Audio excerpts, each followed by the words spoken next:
예수님 당시에 그때 당시 죄인이라고 불려졌던 세리 또 창기 이런 사람들이 예수님의 말씀을 들으려고 예수님에게 찾아 나왔습니다. 또 우리 예수님은 그들과 함께 가까이에서 식사를 같이 나눴어요. 이 사람들은 그때 당시 유대인들이 지키는 율법을 전혀 지키지 않는 사람들입니다. 이 사람들은 공개된 죄인들입니다. 그런데 예수님이 그들과 함께 같이 식사를 하고 시간을 보내는 걸 누가 보았느냐? 그 당시에 전문 종교인인 바리새인들이 그걸 보았어요. 사실 바리새인들도 상당수가 예수님에 대해서 호감을 가지고 있었습니다. 그래서 기회가 되면 좀 예수님하고 대화도 나누고 싶고 식사도 같이 하고 싶고 좀 초대도 하고 싶고 그런 생각이 있었는데, 그런데 예수님이 자기들이 가장 싫어하는 죄인들과 함께 시간을 보내고 가까이 하는 거예요. 그래서 그들이 이야기를 합니다. 이 사람이 죄인을 맞아들이고 그들과 함께 식사를 하는구나. 그렇게 탄식을 할 때 예수님이 오늘 들려준 비유의 말씀이 오늘 이 본문의 말씀이에요. 당시 이 세리들은 세금을 걷는 사람들이에요. 그때 당시는 유대 나라가 로마의 지배를 받고 있었고 유대 사람들을 고용해 가지고 세금을 걷는 일을 시켰습니다. 그런데 이 유대인들이 세금을 제대로 걷는 게 아니에요. 예를 들면 100원을 걷어야 되는데 한 200원을 걷어가지고 100원은 로마에다 갖다 바치고 100원은 자기가 갖고, 그래서 자기 배를 불리는 그런 사람들이었습니다. 그래서 모든 유대인들이 이 세리를 좋아하지 않아요. 공개적으로 그 사람들은 죄인이라고 말하고 매국노라고 그렇게 말을 했습니다. 그런데 그들이 예수님과 함께 식사를 하는 거예요. 예수님이 그들을 맞아주셨어요.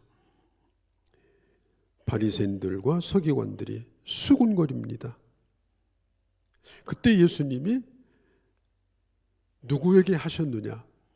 그때 당시 전문 종교 지도자인 바리새인과 서기관들에게 들려주신 비유의 말씀이 바로 오늘 이 말씀이에요. 그러니까 오늘 누가복음에 나와 있는 이 비유의 말씀은 어쩌면은 바리새인과 서기관에게 하는 말씀이 아니에요. 그때 당시 오래도록 하나님을 섬겼던 사람들, 성경을 잘 안다는 사람들, 백성들에게 성경을 가르쳐주는 사람들, 이 사람들에게 타켓으로 해서 주님이 이 말씀을 들려주신 거예요. 그러니까 이 말씀을 들었던 그들이 예수님의 말씀을 듣고 막 공감하고 눈물을 흘리면서 회개하고 그렇게 하지 않았습니다. 저건 분명히 우리 들으라고 하는 말이다. 그러면서 마음에 분노를 품고 예수님에 대해서 더 좋지 않은 생각을 가지게 된 거, 이게 바로 오늘 이 비유의 말씀이에요. 우리는 교회에서 뭐 주일학생들이든지 뭐 연극 할 때 간단한 이 단마크 갈 때 이걸 많이 아주 훈훈한 이야기로 사용을 하잖아요. 훈훈한 이야기로, 감동받는 이야기로. 그런데 이건 훈훈한 이야기도 감동받는 얘기도 아닙니다. 적어도 교회를 떠나지 않고 오래도록 교회 생활을 하고 그러다 보니까 다른 사람에 대해서 비난하고 비판하는 것도 익숙해져 있고 나와 저들은 다르다고 생각하고 자신을 의론자라고 그렇게 구별해 놓은 사람들, 이 사람들에게 주님이 하시는 말씀이 오늘 이 말씀이에요. 오늘 등장인물은 아주 단순해요. 아버지가 하나 있고 어머니는 등장하지 않아요. 아버지가 하나 있고 큰아들 있고 작은 아들이 있습니다. 3명이 등장을 해요. 그런데 이 작은 아들이 어느 날 아버지에게 와서 유산을 요구합니다. 아버지, 저희에게 유산을 좀 주십시오. 이건요, 그때 당시로는 상상할 수 없는 얘기예요. 아버지가 살아있는데 자식에게 유산 주지 않습니다. 아마 이 둘째 아들은 오래도록 기다린 것 같아요. 우리 아버지는 내게 어떤 의미가 있냐? 내게 유산 물려주는 사람이다. 그런데 왜 빨리 죽지 않냐? 나는 이 집이 지긋지긋해서 나는 이 집을 나가고 싶은데 그냥 나갈 수 없다. 그렇게 기다리다가 어느 날 폭발을 한 겁니다. 그래서 아버지에게 아버지가 살아있는데 유산을 떼어달라고 요구를 한 겁니다. 그런데 이 아버지가 참 대단한 분이에요. 이럴 경우 어떻게 하면 좋겠어요? 아버지는 그 아들에게 어디다 쓸 거냐, 무슨 계획이 있느냐, 뭐 이럴 수가 있느냐 단 한마디도 하지 않아요. 아들이 요구하는 대로 유산을 그대로 줍니다. 저는 왜 그랬을까 생각을 해봐요. 성경에는 나와 있지 않지만 만일 아버지가 그때 집을 나가는 자식에게 너 돌아오기만 해봐라. 너 반드시 잘 돼서 돌아와야 된다. 뭐 이런 식으로 뒤에다가 소리를 쳤다면 아마 그 아들은 나중에 아버지에게 돌아올 수가 없었을 거예요. 차라리 다 주고 망하더라도 실패하더라도 아들에게 돌아올 여지를 만들어주기 위해서 아버지는 그 아들이 달라고 하는 대로 그 유산을 그대로 다 물려 주었습니다. 이때 집에 남아있던 이 맏아들이 큰 분노를 느낍니다. 또 소외감도 느낍니다. 왜냐하면 정말 동생 같지 않은 동생인데 자기는 아버지에 대한 의무를 다 하고 뭐 달라고 한 적도 없는데 그 동생에게 재산을 떼어서 주는 걸 보면서 몹시 섭섭해했습니다. 그러다가 오늘 이 비유의 스토리를 보게 되면 둘째 아들이 아버지가 준 유산을 다 써버리고 탕진을 합니다. 하나도 남기질 않았어요. 꽤 될 것입니다. 그런데 자기의 쾌락을 위해서 다 사용을 했어요. 그리고 아버지에게 돌아옵니다. 아버지는 돌아오는 아들에게 어떤 책임도 묻지 않고 어떤 보상도 요구하지 않았습니다. 맏아들은 그게 정말 못마땅했습니다. 왜 우리 아버지는 저런 자식을 저렇게 대하는가? 저 자식은 죄인인데 왜 저 자식더러 잔치를 참여하라고 말하고 왜 옷을 지어 입히는가? 그럼 나는 뭔가? 이 큰아들의 분노는 말할 수 없이 그냥 점점 지금 고조되고 있습니다. 그 큰아들이 누구냐? 바로 세리와 죄인들과 식사를 하고 있다고 예수님을 향해서 비난을 했던 바로 그 전문 종교인들이에요. 이 큰아들은 자기는 아버지에게 확실히 붙어 있으니까 떠난 적이 없으니까 신앙적인 사람이라고 생각을 했고 나가 있는 사람은 방탕한 사람이다. 버린 사람이다. 하나님을 떠난 사람이다. 그렇게 생각을 한 거예요. 오늘 성경에 보면은 이 비유를 들었을 거 아니에요. 동네 사람들이 알았을 거 아니에요. 아마 그 동네가 이 소식을 듣고 경악을 금치 못했을 거예요. 어떻게 살아있는 자식이, 살아있는 아버지에게 자식이 이런 요구를 할 수 있냐? 자기 몫을 달라고 할 수 있느냐? 이거 있을 수가 없는 일이다. 우리 동네에서 어떻게 저런 망나니 같은 놈이 나오느냐. 온 동네가 들끓을 정도로. 또 한 가지는 어떻게 아버지가 저런 놈을 혼내줘야지 재산을 떼어가지고 저렇게 출가를 시킬 수 있느냐. 저 아버지도 저거 문제가 많다. 이해할 수 없는 아들. 또 동네 사람들에게 도저히 이해할 수 없는 그 아버지의 행동. 그때 당시 문화로 봐서는 정말 이것은 깜짝 놀랄 일이었습니다. 난 아버지 빨리 죽기를 바라는데 안 죽으니까 달라, 이런 뜻이거든요. 정말 불효자입니다. 아버지는 그냥 재산 물려받기 위한 대상이지, 내가 뭐 효도한다든지 아버지 마음을 기쁘게 한다든지 그거 없었어요. 그냥 관계 자체가 지겨운 거예요. 이게 끝나야 유산이 나오는데 왜 그렇게 관계가 길어지는지. 그래서 견딜 수 없어서 나중에는 감히 아버지를 찾아가서 내 몫을 달라고, 그리고 그걸 받아내가지고 집을 떠났습니다. 그런데 참 아버지의 반응은 그때 당시 문화로 봐서는 대단히 충격적이에요. 오늘 성경에 보니까 뭐라고 그래요? 그 살림을 각각 나누어 주었고, 12절에 그 살림을 각각 나누어 주었다. 이 살림이라는 말이 성경 본래 뜻이 뭐냐면 생명이라는 뜻이에요. 생명. 우리 한국어에서도 삶할 때 그 삶이 살림의 준말이잖아요. 그런데 이 삶이라는 말이 목숨이라는 말도 되거든요. 그러니까 이 아버지는 이 재산이 그에게 생명과 같은 거예요. 남의 돈은 재산이 아닙니다. 유대인들은 재산을 부모로부터 받으면 절대로 이걸 팔든지 함부로 관리하면 안 돼요. 하나님이 주신 것이기 때문에 잘 관리를 해야 돼요. 그래서 그때 당시 사람들은 땅이 생명이에요. 생명이 땅이에요. 분명히 아버지에 대해서 얘기를 합니다. 그 살림을 나눠주었다. 이 말은 뭐냐? 땅에 얼마를 떼어서 주었다, 그런 뜻이 아닙니다. 자기 생명을 떼어서 준 거예요. 지금 우리가 살고 있는 시대는 이동시대 아닙니까?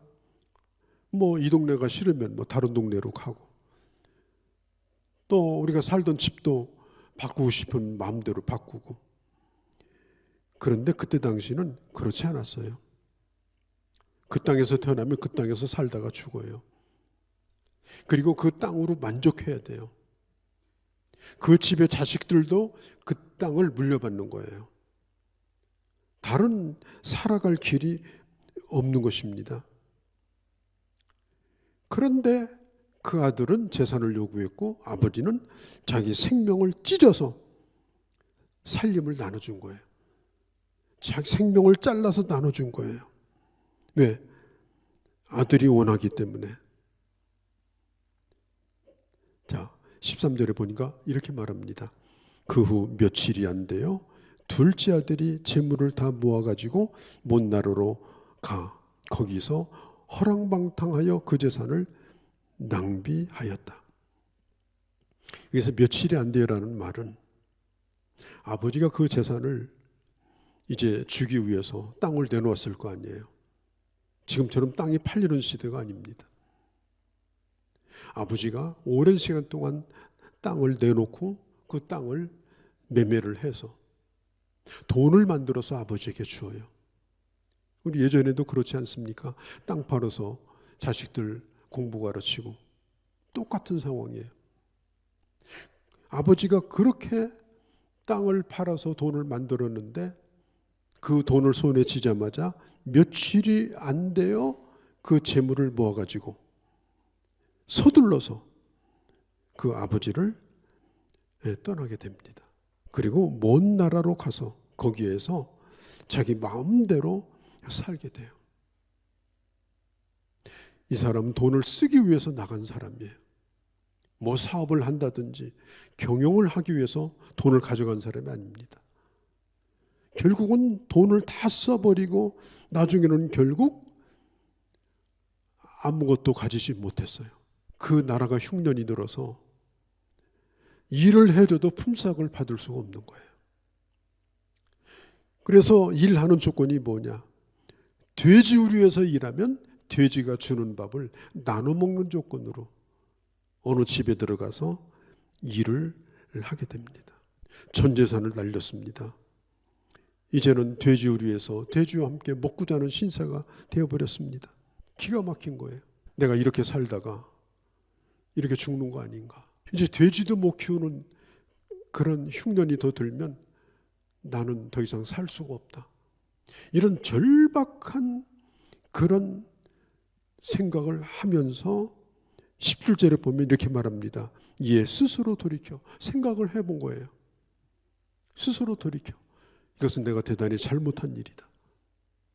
이건 처음부터 잘못된 거다. 내가 아버지 집으로 돌아가서 아버지 집에는 양식이 풍족하니 품꾼이 얼마나 많은가. 우리 아버지 집에는 일만 해주면 먹고 사는데 나는 일해서 짐승 먹이를 나눠 먹으니 이제 굶주려서 죽게 됐구나. 혼잣말로 그러는 거예요. 혼잣말로. 그러면서 뭘 하느냐? 계획을 짜보는 거예요. 내가 아버지 집에 돌아가면 내가 아버지에게 뭐라고 할까? 첫째로 나는 아버지에게 죄를 지었다고 인정하겠다. 하늘과 아버지에게 나는 죄를 지었다. 그리고 두 번째로 나는 아버지의 아들이라고 말하지 않겠다. 아들의 자격이 없다고 나는 말하겠다. 세 번째 19절에 나를 품꾼으로 써달라고 해야 되겠다. 아마 그것을 생각하고 부지런히 외웠을 거예요. 왜? 헷갈리지 않으려고. 아버지를 만났을 때 분명하게 자기 의사를 얘기하려고. 그때 당시는 집에서 일하는 사람이 두 종류예요. 하나는 종, 하나는 품꾼.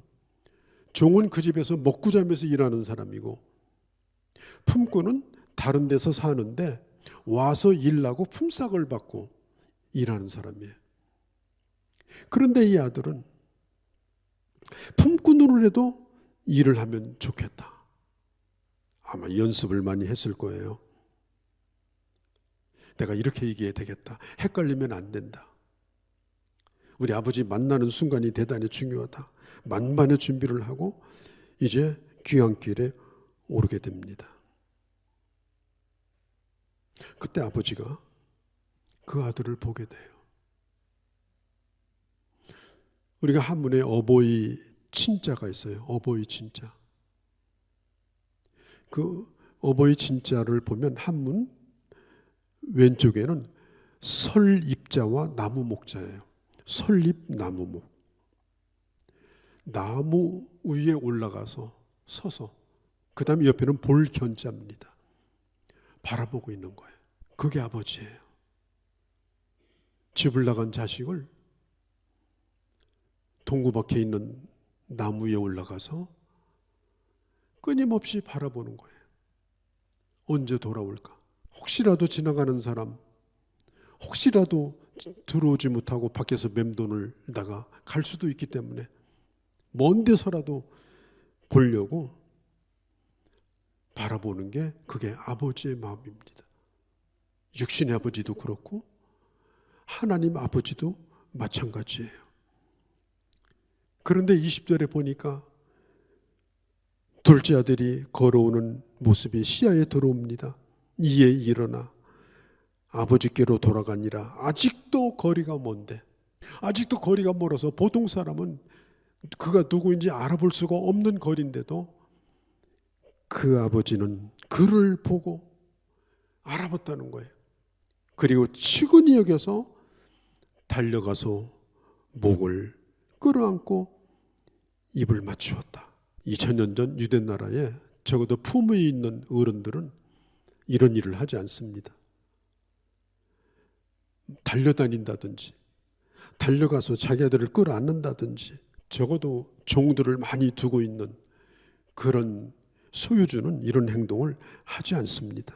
유대 나라는 이렇게 겉옷을 두르고 그 다음에 허리띠를 이렇게 조여요.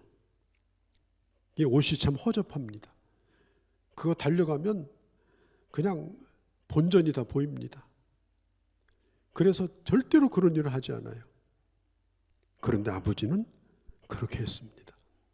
자기의 그 뜨거운 마음, 그 아들을 향한 그 마음을 조금도 감추지 아니하고 그대로 튀어나갑니다.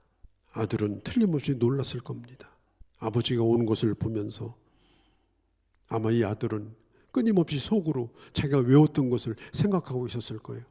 첫 번째, 나는 하늘과 아버지에게 죄를 지었습니다. 두 번째, 나는 아버지의 아들이 아닙니다. 세 번째, 나를 품꾼으로 써주세요. 1, 2, 3. 그걸 머릿속에 헤아리면서 다가오는 아버지에게 얘기하려고 입을 열려고 하는데 입을 막습니다.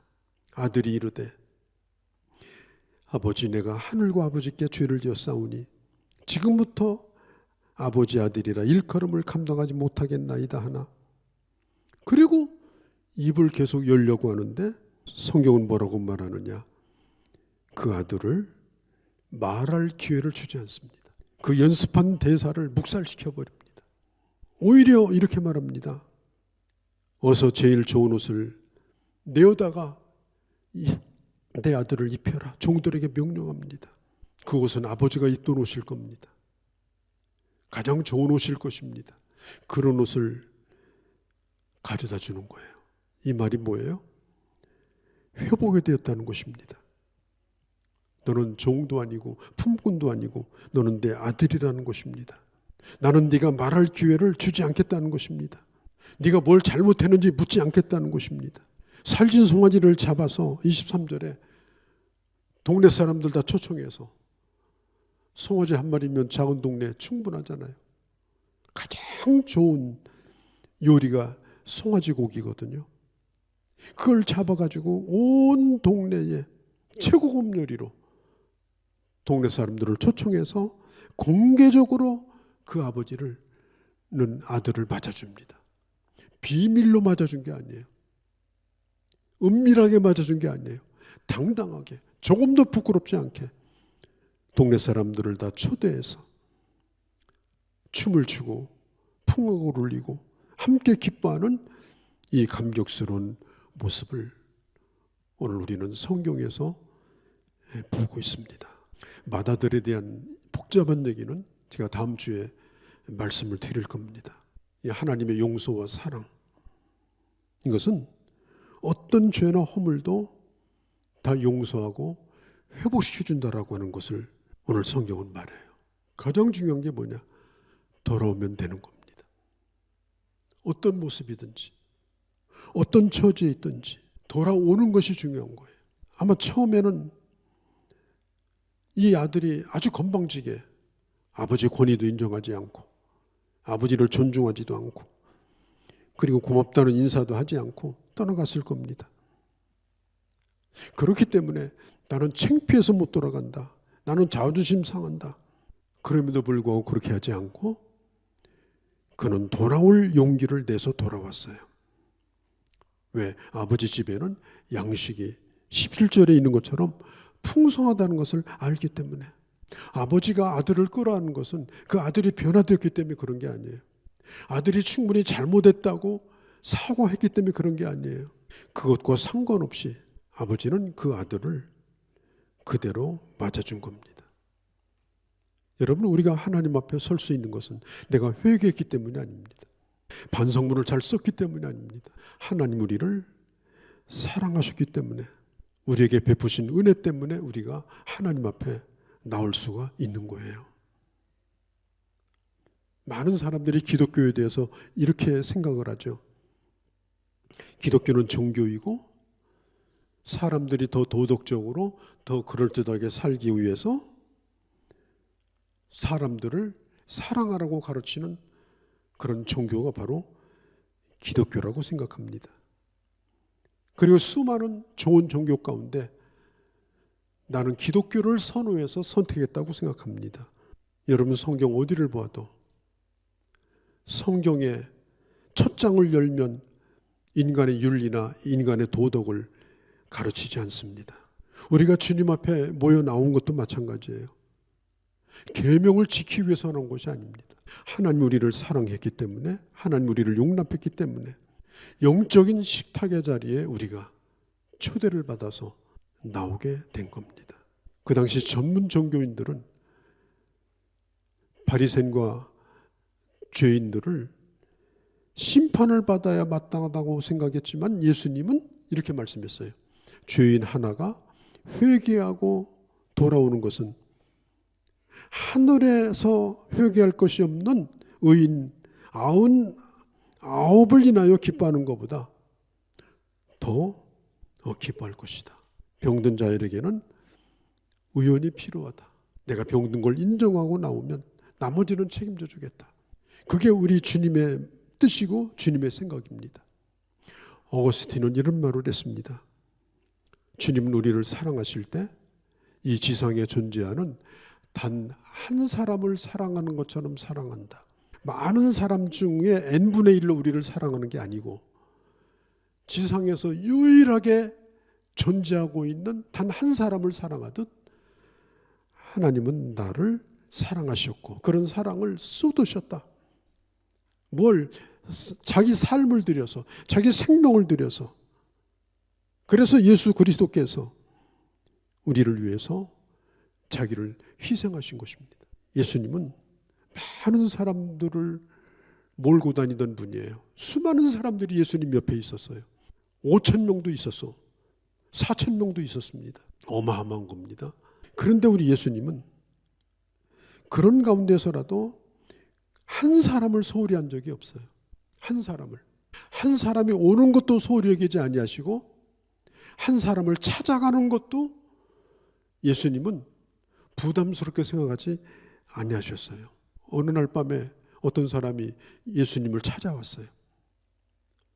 이 사람은 율법사고 백성들을 가르치는 선생입니다. 존경받는 사람이에요. 그런데 이 사람이 예수님에게 와서 물어봐요. 어떻게 하면 사람이 거듭날 수 있겠습니까? 이 모습 이대로 내가 하늘나라 갈 수 있겠습니까? 거듭나는 방법이 뭡니까? 그때 예수님이 요한복음 이 3장에서 이 니고데모 한 사람을 앞에 놓고 하신 말씀이 뭐예요? 하나님이 세상을 이처럼 사랑하셔서 독생자를 보내셨는데 누구든지 그를 믿으면 멸망하지 않고 영생을 얻는다. 이 말씀은 온 인류를 향해서 하신 말씀이 아니라 자기를 한밤중에 찾아왔던 그 한 사람을 향해서 하신 말씀이에요. 오늘날은 모든 크리스찬들이 가장 좋아하는 성경 구절이 이 구절이라고 하죠. 예수님은 단 한 사람을 위해서도 위대한 메시지를 주님은 조금도 아끼지 아니하고 주님은 선포하신 분입니다. 요한복음 4장에 보면 예수님이 사람들이 전부 가기를 싫어하는 사마리아로 예수님은 들어가시게 됐어요. 사람들은 사마리아를 돌아서 가면 같이 사마리아로 들어가지 않습니다. 예수님께서 사마리아로 가시려고 하니까 제자들이 말렸어요. 예수님, 거기는 길이 아니니까 돌아갑시다. 요한복음 4장에 보면 이렇게 말합니다. 가야 하겠는지라. 주님이 그곳에 가야 되겠다는 거예요. 지름길 때문에 가는 게 아닙니다. 한 사람이 거기에 있었어요. 그래서 아침 일찍이 부지런히 걸어서 점심때 도착하고 보니 그 사마리아 수가라고 하는 동네의 한 우물가에 여인 혼자 물을 깃고 있었습니다. 그때 그 여인을 주님이 만나 주십니다. 그리고 그 여인을 영원히 목마르지 않는 생수가 뭔가를 가르쳐 주십니다. 예수님은 이 땅에 계실 때에 사람들을 단체로 대하지 아니하시고 한 사람 한 사람을 주님은 만나 주셨어요. 오늘 우리가 교회 공동체라는 이 공동체 안에 속해 있지만 주님은 우리를 개인적으로 오늘 우리를 만나 주시고 찾아 주셨다는 사실을 여러분 기억하시기를 바랍니다. 우리 주님께서는 이 아들에게 아무 말도 묻지 않았습니다. 아들이 아버지 재산을 어떻게 보상할까? 내가 3년 일해서 얼마를 모아서 그런 계획서를 꺼내기 전에 또 나가서 뭘 했는지 어떻게 다 돈을 잃었는지 아버지는 그런 것도 묻지 않았습니다. 이게 바로 기독교입니다. 이게 바로 복음입니다. 집을 나간 자식이 돌아와서 굽신거리도록 내버려 두시는 아버지가 아닙니다. 더 이상 그렇게 하지 못하게 합니다. 그리고 잔치를 벌입니다.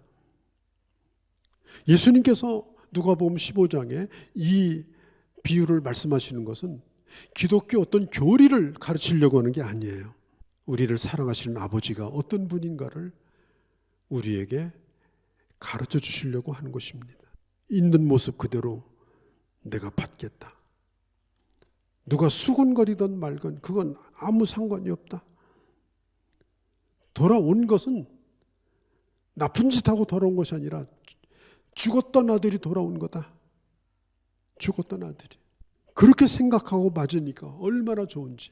그래서 예수님은 누가복음 15장에 이 비유를 말씀하시면서 이런 말씀을 해요. 아버지가 잔치를 벌인 것처럼 하늘에 계신 하나님 아버지는 천사들과 함께 하늘에서 한 사람이 돌아오는 걸 보면서 잔치를 벌이게 된다. 그가 바로 누구냐? 오늘 여기 와 있는 우리들입니다. 그 아버지가 누구냐?